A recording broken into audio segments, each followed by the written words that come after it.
Welcome to our program called To Serve. If I were to ask you what you think of if a young man were to say that he had a religious vocation, what would you understand him to mean?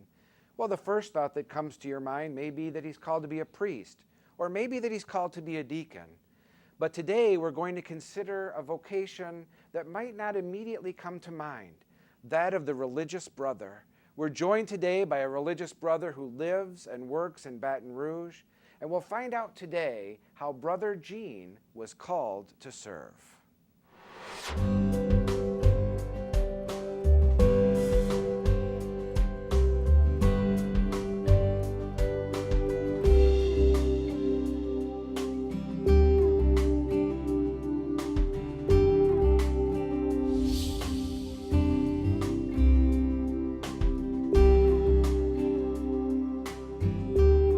Thank you and welcome for joining us again for Called to Serve.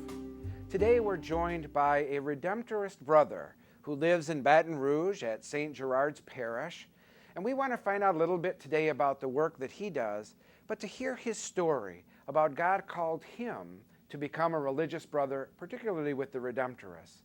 Brother Gene Patton, we welcome you today to our show, and we'd like to ask you a little bit about your story. How did you end up where you are today? Well, let's see, where do I begin? I'm not asked that question that often, but I like to look at myself as one who is not only a cradle Catholic, but a cradle religious. And I say that because cradle Catholic, I was baptized probably at the early age of 2 months into what I call the vocation of Catholic ministry, Catholic vocation. And it's beautiful. I mean, that's my first wonderful vocation. And my second, of course, is when I, after the 8th grade, or elementary school, got on the train. I probably weighed 98 pounds, alone, and headed to the seminary in the country. That's where it all started. But actually, it started much more before that, obviously, with family life and nurturing. And being from a Redemptorist parish, which was a block and a half away from our church, from where I lived, St. Alphonsus, does that sound familiar? A Redemptorist parish? So that's how I started. The early beginnings was like that, Father Matt. Yeah. You talk about your family life. Growing up, did your family pray a lot together? Were they active in the church? How'd your family lay that foundation so that you were comfortable in church, you were comfortable around religious? Oh, Matthew, I had 2 wonderful parents. My mother and father were just absolutely terrific. Did we pray? You bet we did. We churched and we prayed. And in fact, way back in the day, which is the expression, Mass was at 6 o'clock in the morning. And guess who oftentimes had to serve? I have to raise my hand. I was there. We had, about 135 servers, and times were different. And I'd walk to church, pitch dark. My mom would make sure I'm out the door. My mother and father, daily communicants. So all of that, as a youth, I see that. I don't fully realize what's going on as they're building this beautiful foundation in my life. And even as a youth, I can misinterpret saying, oh, they're too strict or this and that on me. But, oh, man, it's just wonderful what they laid. And so not only that, also at home, we had the daily rosary. They'd say, come on, boys.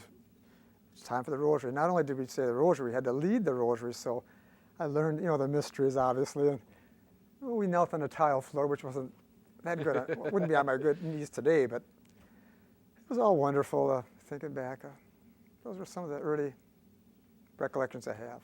Well, this is really important, of course, because some of our viewers who have children or grandchildren and they worry about their faith lives, it's good for them to hear about these solid practices that really help young people, that even if they complain, even if they say, I don't want to go to church or I don't want to pray, that it really does have this lasting impact. Now, as you said, you were raised in a Redemptorist parish. Were there any of those Redemptorists, any religious that maybe had a particular influence on you or on your family that really made you start thinking, gosh, this might be a direction I want to go in my life? Oh, yes, the brothers in particular for some reason. Because we're servers, we're going to see the brother right away because he's going to get us all ready to serve. The priest would come in, of course, and get robed and ready and then out, to the sanctuary. But the brother, and two in particular, Brother Speedy was, his brother Alfred, his nickname was Speedy because he was quick on everything, always moving around. We just gravitated towards Speedy in particular. Just a wonderful man, and we'd beg him to come over to church and help him clean the floors. And I guess we didn't have the big strip malls they have today and all those distractions which are obviously evident today, but we'd help in the church, clean the church and run the buffer, hit the pews with it. You know, it took a while to learn how to use that thing, but those are some great beginnings or attractions, you know. So this brother, he was very attractive to some of the young men, some of the servers, as really a great example. What did you see in him that made you think, this is what I wanna pursue? Well, he was a good man of prayer. Oh, a holy man of prayer. He'd be kneeling there before the Mass, you know, praying in his rosary, and obviously we'd ask him something that's missing. What do we do with this brother? He would get up and be very kind and help us with that. But it was a call to service, I think, that got me. I liked the way he served his church as a religious, which I didn't fully understand then, but it was those initial attractions, and he was always there, always present, with a good attitude, and you know, just that's about. Well, that's wonderful. I mean, what a wonderful testimony that, you know, if you see happy and good religious, you see happy and good priests, you see happy and good sisters, right. That's something that inspires young people. That's something that makes them say, I could do this and be happy. I could do this and be inspired in my life. Now, in your family, how many brothers and sisters did you have? Well, we're a family of 8, the 2 sisters and 6 brothers. And believe it or not, this may be a surprise to you, 5 of us became Redemptorists. 5 of you became Redemptorists. The eldest was a priest. He passed just recently. He spent 43 years in Thailand as a missionary. And the rest are brothers, religious brothers, Redemptorists, all Redemptorists. So 5 of the brothers right. all became Redemptorists, 4 of them brothers, 1 priest. That's what correct. were they feeding you in that house? My goodness. That's what a wonderful story, because obviously the church, the Redemptorists, your parents, I mean, that must have been such an atmosphere of love and of service to inspire so much from the children. That's really quite an amazing thing. What did your parents think when one son after another is getting on the train and becoming a Redemptorist? Well, you know, that's a good question, because I never felt, or I don't think I can certainly say I never felt coerced in my vocation. Not once. I have to say honestly, I remember my father several times saying to me, if ever you want to leave the seminary, Gene, don't, you know, I'm not going to think any less of you or this. And that's wonderful. You know, I didn't feel like pushed because my brothers ahead of me joined, and obviously they influenced me because they come back and talk all about the fun things of the seminary. That's right. They never told me the hard things. But it went on. So yes. That was about. Well, that's very exciting. So, did your parents end up having any grandchildren at all? 2, yes. Well, good. One of my sisters married, and so I'm an uncle. Good. Barely, good. you know. Well, with all nephews. those children, you would think they'd have lots of grandchildren, but with the religious vocations that arise, I would hope that they would end up at least with some posterity there to follow behind them. As you were in formation, you got on the train. What was your experience like? You arrive. You're surrounded by all these other young men. How did the formation process go for you? Was it a great experience in your life? Was it difficult? How did those times before you finally made the decision to become a brother, how did those form you and shape you to help you say yes by the time you got to the end? Well, you know, initially, my first year, it's difficult.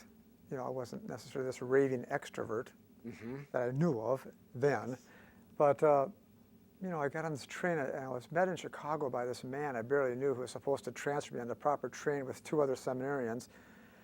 So it all was these very beginnings, and it seemed to work out. Somehow it seemed to work out. Got in the seminary, found out what regular order meant, ROAD, regular order all day, and all those terms that are conducive to seminary living. But So the discipline, the daily prayer, Yeah. the daily work, all of that, and you found yourself easily able to yeah, it enter worked. into that discipline? It worked for me. It did. In fact, I liked it. There were chores I didn't particularly care for. Of course, that's with everybody. But I, by and large, liked it. You know. And you saw that as a positive sign then to continue I did. as you were I in did. in the formation of the Redemptorists. So you're going along in this discipline and this daily, but eventually you get to novitiate and you get to vows. And you have to make decisions now. What were some of the signs for you that this is the life and that I do need to take these vows and answer the call to be a brother? My first vows, which were in 1965, we had a long novitiate. It was, where was it? DeSoto, Missouri, very hot, and it was somewhat austere, I must say, from the seminary days. But it was a process of discernment within myself that I wanted it more than I didn't. It was always like that. I wanted to join more than I did. There's always those things that would say, well, are you sure? Of course, those are always those little elements, but by and large, it was more for yes than no. And so I took that first step in my first vows. And those temporary vows were for 4 years. And then again, we make a second novitiate. And at that time, I had some rather, I'd say, some good discernment issues. Do I really want to go on? Because some of my best friends were leaving. And that was difficult. That was very, very difficult. I have to say it because I Makes you felt like call your own vocation into question. it does. Yes. It does. And I worked through that, and I said yes. And I'm happy I did. I'm very happy. So these obstacles were not necessarily getting in your way, but just helping you to go deeper, to make sure. That's right. To ask yourself the hard questions. Do I really know what I'm doing? Right. Am I really called to do this? Well, this has been very good so far as you've sort of led us through some of the process. We're going to take a break now in a moment. But when we come back, I'm going to ask you a little bit about the vocation to be a brother and what that means. And then we'll talk a little bit about how it is that you serve God now as a brother in that life. So we'll be right back with Brother Gene as we hear more about the important vocation of religious brothers.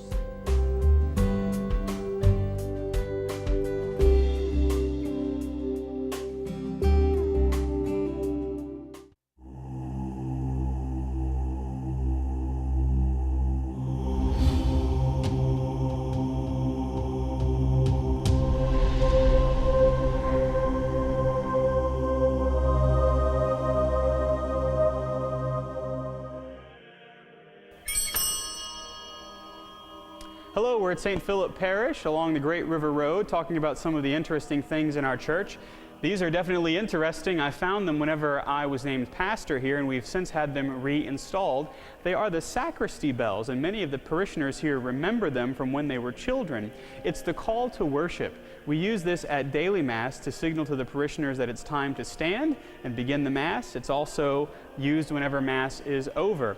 The sound of the bells remind us of the heavenly song of the angels, and whenever we come to Mass, we know that angels and saints are worshiping God as we come before the altar.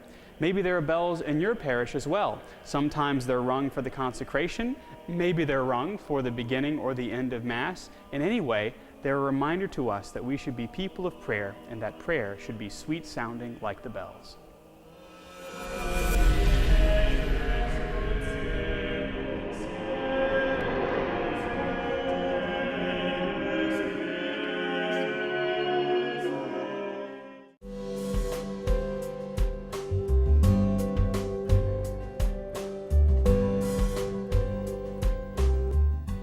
Welcome back to our program called To Serve. We're here with Brother Gene Patton, a Redemptorist brother, who's told us about his young life, his amazing family with so many religious vocations.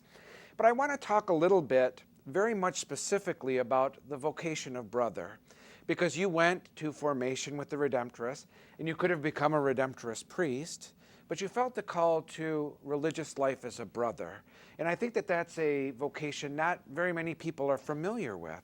And so I'd like you to talk a little bit about your discernment, saying what made you say the brotherhood is for me, that to be a Redemptorist brother is what God is calling me to do. What about that vocation spoke to you? How did you understand your future as a brother? I'll tell you, Matthew, that's a very good question. When I was in the seminary, the major seminary in Waterford, Wisconsin, many outsiders that would come to our Mass, our worship service, would say to me, "Why didn't you want to go all the way?" And I'd say, "What? What are you talking about?" Is it, when are you going to be ordained? And I said, "Well, I'm not." And I had a hard time explaining that. I mean, well, that they would understand. And so, time and time again, I even get it today.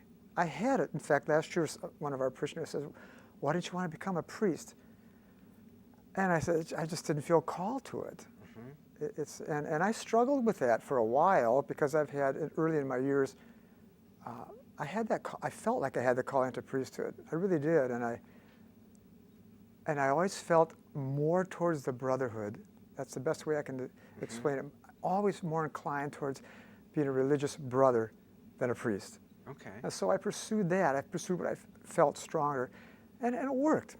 And So while you were doing this discernment and you were taking temporary vows and permanent vows, what did you understand the brother's job to be?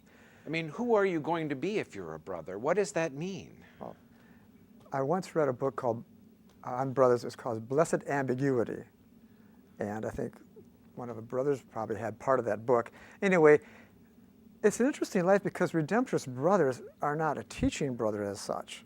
So the way I explain it today, as far what is a Redemptorist brother, is you're called to serve in whatever way you can. What are your gifts and your talents that God has given you, and how are you going to give those back, and can you? And that's what I've done. I've been gifted with quite a few blessed gifts from God, and I use those.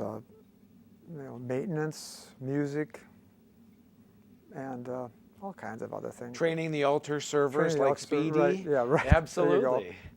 Well, it's interesting because we've not had a lot of brothers on our program so far, and I think many of the brothers are used to working behind the scenes. They're sort of like our cameramen here, that they're not seeing an important role in everything that's going on, but the spotlight's not usually on the brothers.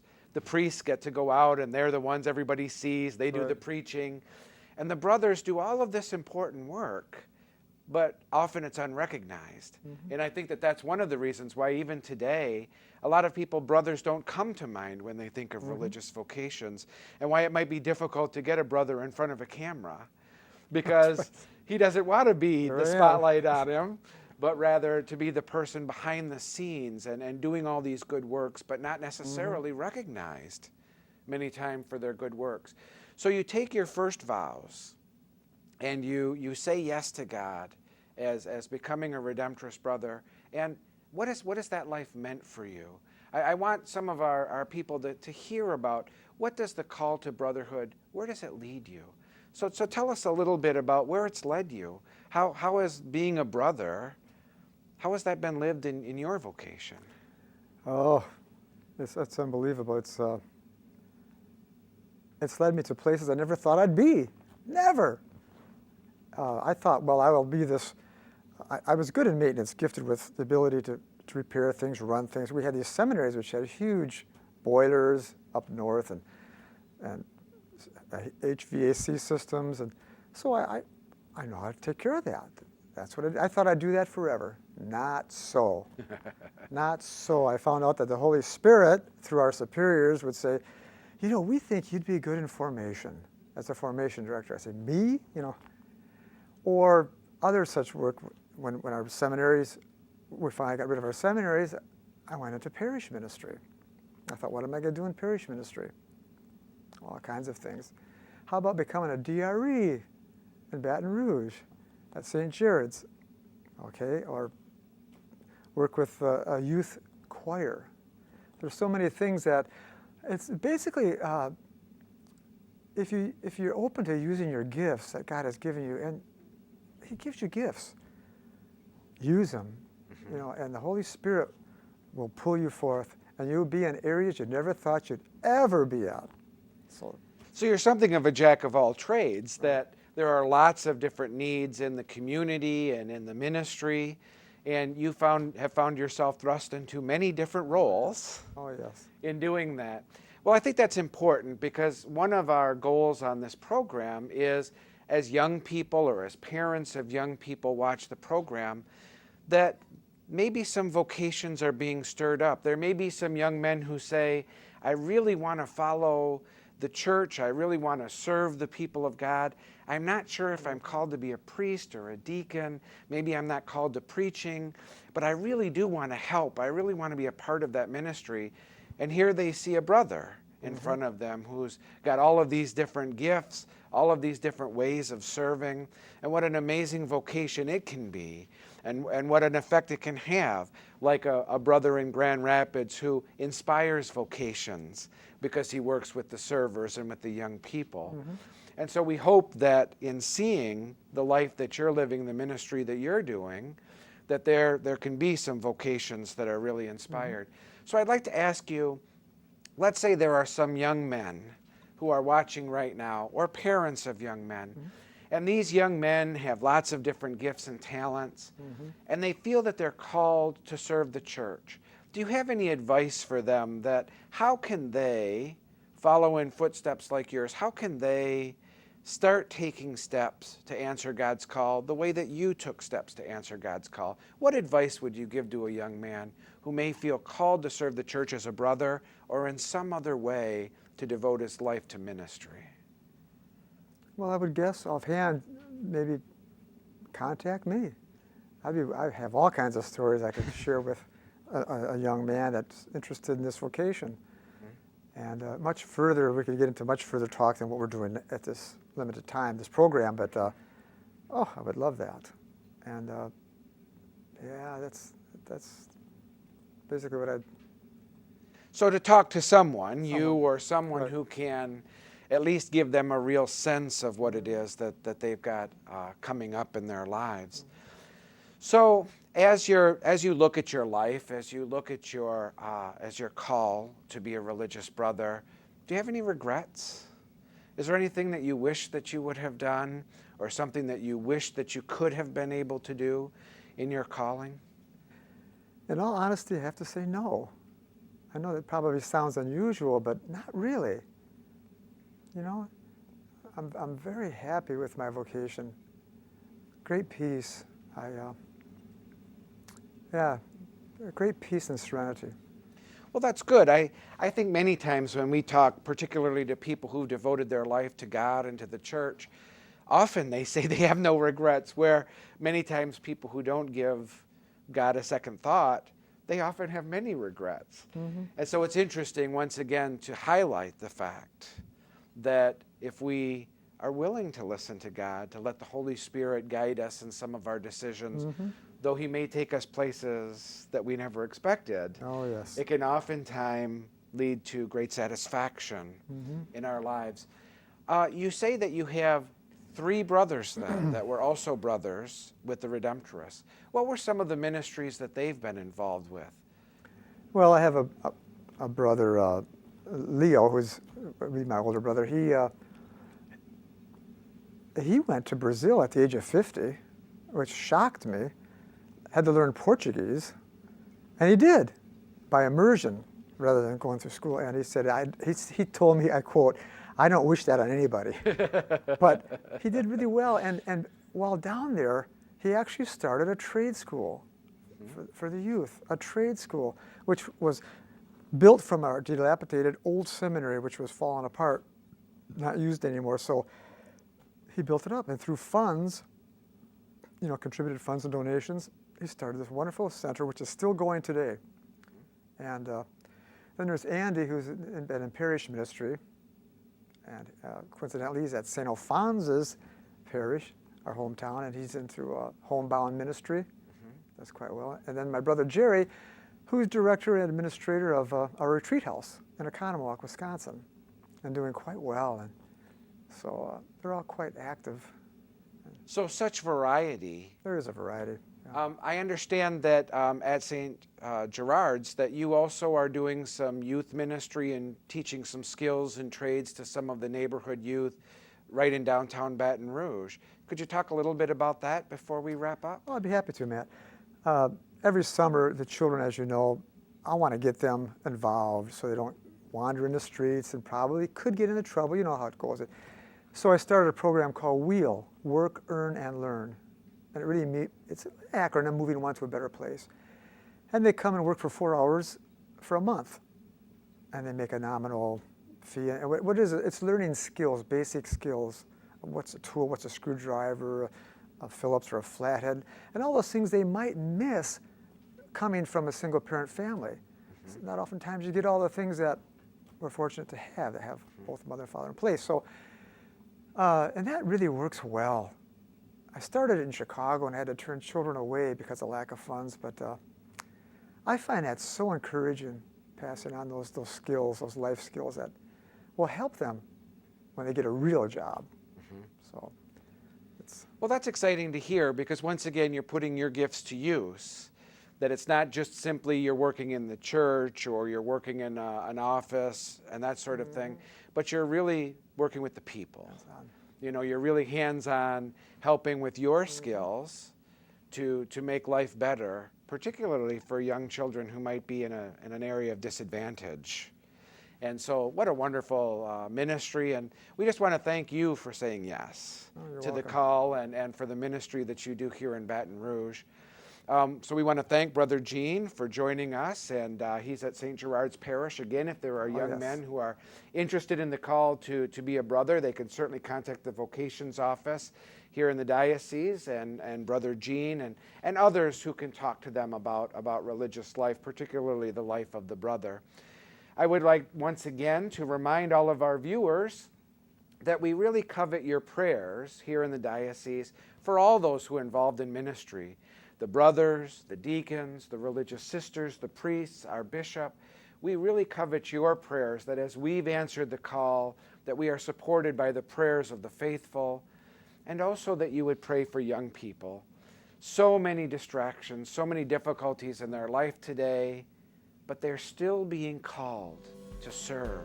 They're being called to the church. And so we ask for your prayers that they might have the courage to say yes, that they might hear the Lord's voice, and that they might take those steps so that they might step on that train and they might end up one day devoting their lives to the church as a brother, sister, deacon, or priest. We thank you once again for watching, and we thank all of those who are answering the call to serve.